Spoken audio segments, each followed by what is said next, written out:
Good afternoon, everyone. My name is Carlo, and I have decided to make a YouTube video. This time, the topic is all about the Eurail Pass. As most of you are familiar with, before the Eurail Pass used to be a paper-based pass. Once you get your pass, you usually get it in an envelope like this, and then inside it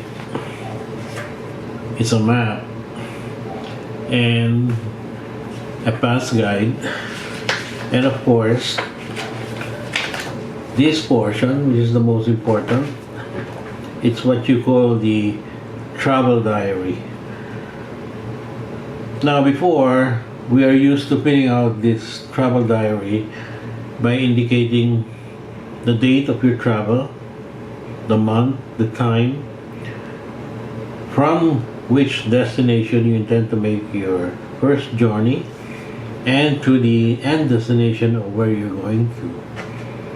For example, if you're leaving from Berlin and then you wish to go to Prague, the from destination field will be the Berlin portion, and then to will be Prague. And then you have to check also whether you're taking a train, a bus, or a boat. Now, Eurail Pass mandates that when you fill up this form, it must be non-erasable. I'm sure you understand very well why this is so important to them, because it is important that you don't make any erasures on what you've already written. In other words, they wanted to make sure that whatever you fill up there is basically what it is. So the pages of the travel diary can be 1 or 2 pages long, depending on how many train trips you intend to take.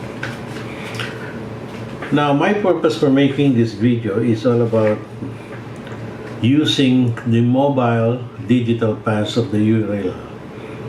As you know, but before I go into that, in 2019, we were supposed to embark on this journey. We were supposed to start in Milan and end up in Frankfurt. Unfortunately, during that time, our belongings got stolen, so our pass was stolen, the passports were stolen, and we were forced to abort the entire trip. It was a big disappointment on our part, but nonetheless, we're happy to note that Eurail was able to refund or return the unused pass of our ticket. Now, in 2020, we were intending to use it again, but again, another change came in. As you know, COVID struck, and travel was no longer forbidden everywhere. In 2021, we wanted to take the chance already, but unfortunately, again, COVID remains there, and travel advisory amongst most of the destinations that we wanted to go are still restricted. Now that 2022 came, this time we're gonna take the trip. We will do it in September, and we will do it for 3 months. Now, the mobile digital version of the Eurail Pass, you will have to download the app from Google Play. Now, it will appear like this.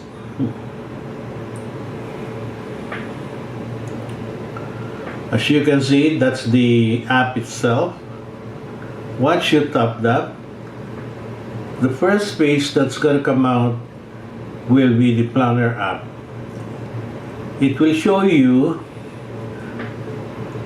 the from, the to, and then the date of your departure, whether it's today or tomorrow, and some other filters. For example, if you wish to have to make a seat reservation or not. Now, once you click search, it will come out. In this list, you will come out all sorts of alternatives of train travel on that particular destination.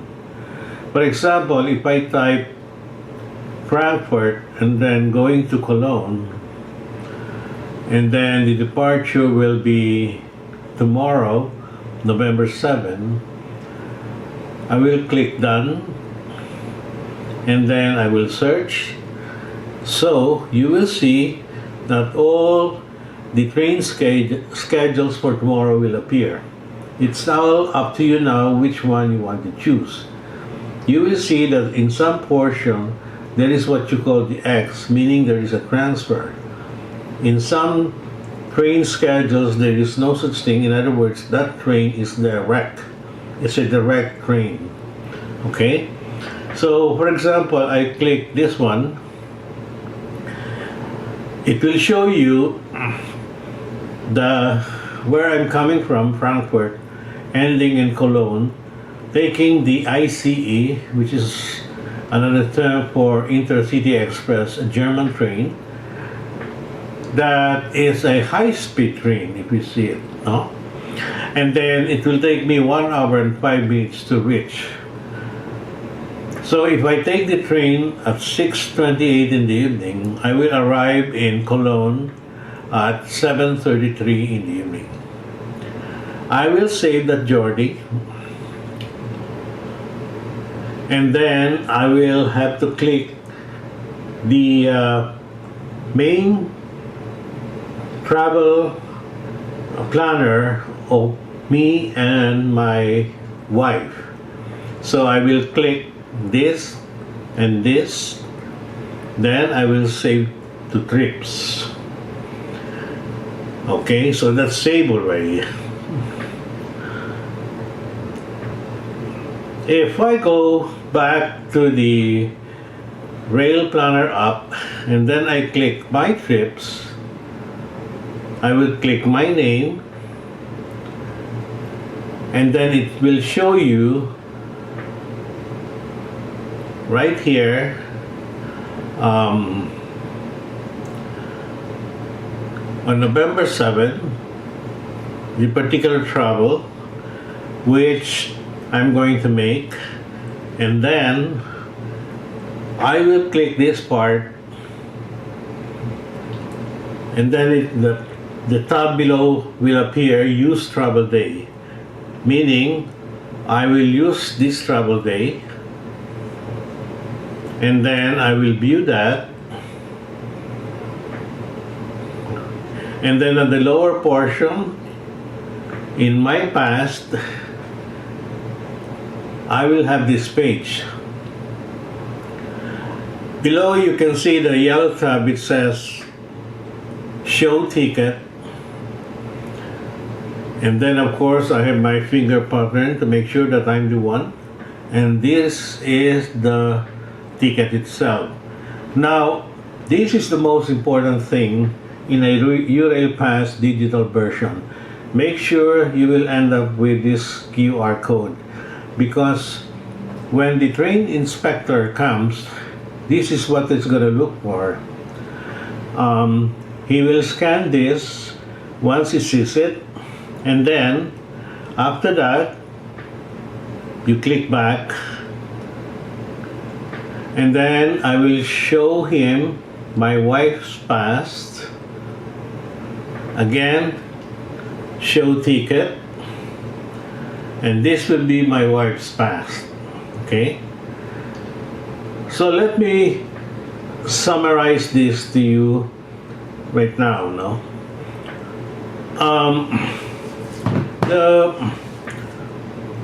the show ticket or the QR code is one of the most important things that you need to do and to familiarize yourself. Once you use the mobile digital version, you don't have to see a train station officer to activate your pass. Once you reach the, let's say in our case, we arrive in Berlin airport, and we are going to take the first train from Berlin Airport to Berlin train station, which is only about 15 or 20 minutes train travel. That is where, before I board the train, I make sure that I activate it. When I activate it, I must produce that QR code ticket. Because once I board the train and the ticket inspector comes, he will come and look into that. If you cannot produce that QR code, you will be in trouble or you might be penalized. In our case, something different happened because I never realized that I have to produce the QR code till my second train travel. Now, I'll tell you what happened during the first train travel. The train ticket inspector came, but he did not bother looking into the QR code. So we thought that that was it. It was as easy as that.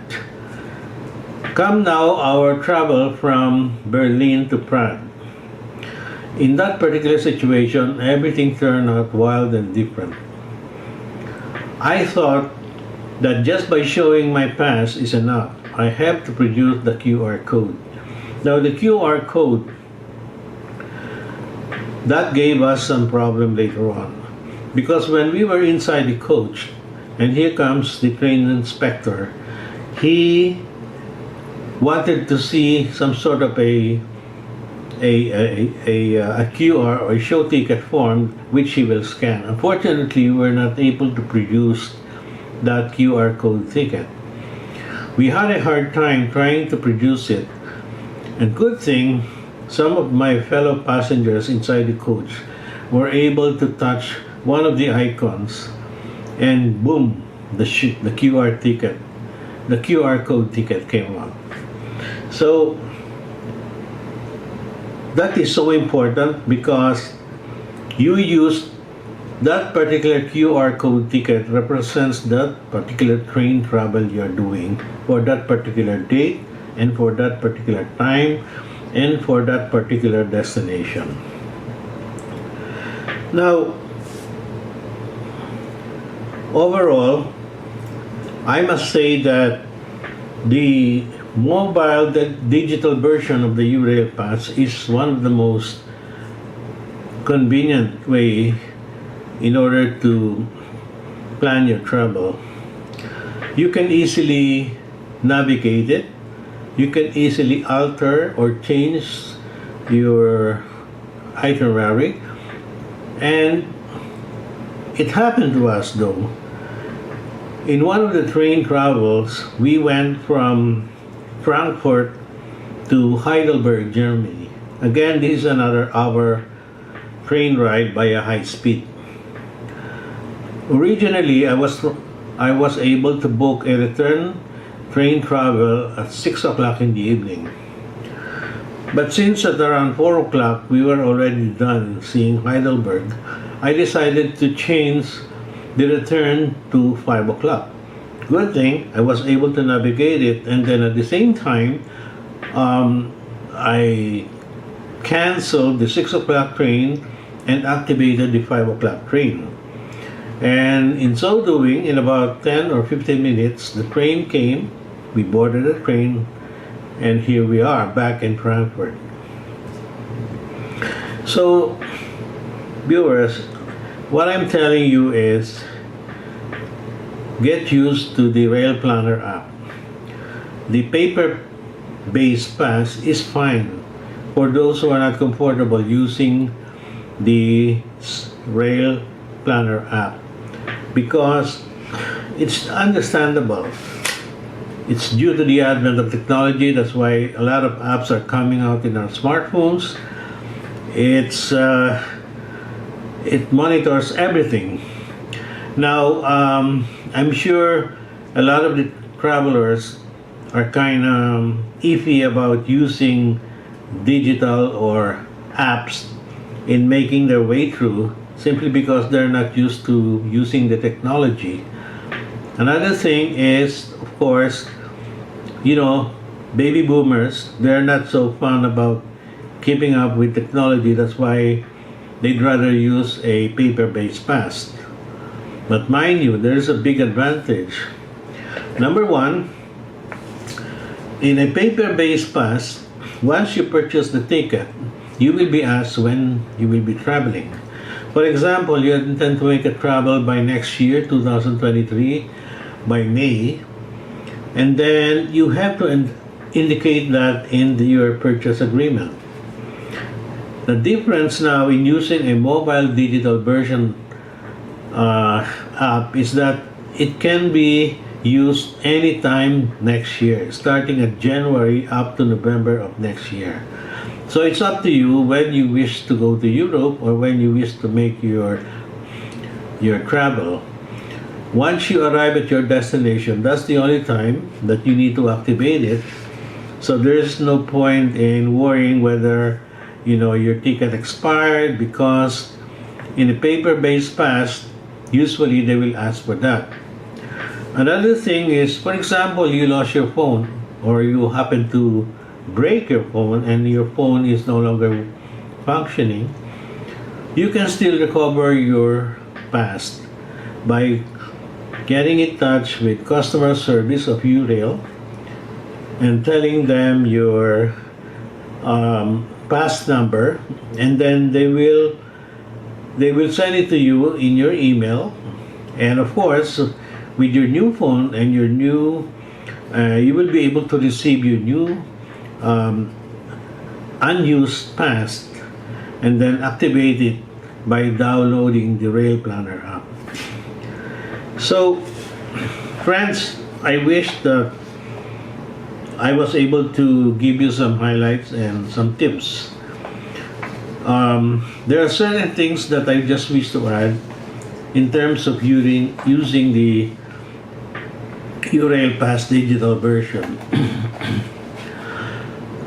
When you're trying to schedule your train travel, make sure that if you are comfortable needing a seat reservation, please do not hesitate to do so.